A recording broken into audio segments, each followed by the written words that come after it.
Hello mga ateng, welcome to my daily vlog.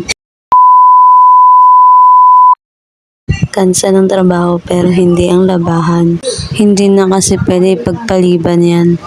Lalo na sa panahon ngayon, baka mag-wash and wear na kami niyan.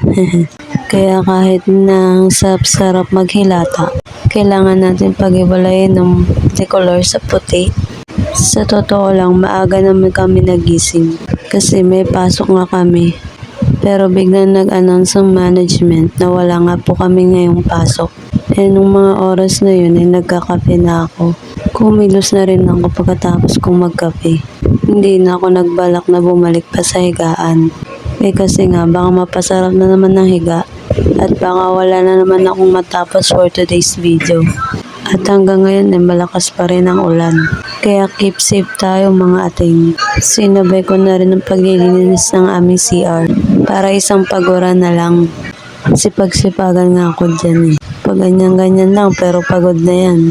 Tatambakan kasi ng labahan. Wala sinumpong tayo ng katamaran. Buti na lang din talaga nag-cancel sila ng pasok. Kasi kung hindi, for sure, may dadagdagan pa yan. Sinabay ko na kasi lahat, bedsheet, punda at yung kumot namin. Nanghiram lang din ako ng dryer dyan. Kasi nga maulan, wala rin masasampayan sa labas.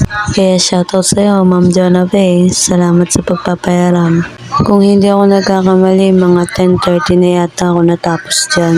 Nagsimula naman ako mga 7:30 siguro. Yung isa naman, ang ginagawa, siya yung nakatoka maglinis sa itaas kung saan kami natutulog. Siya na rin ang nagpalit ng mga bedsheet, punda. O siya, hanggang dito na lang. Pagod na si Ateng. Salamat sa panonood. Good night. Bye-bye.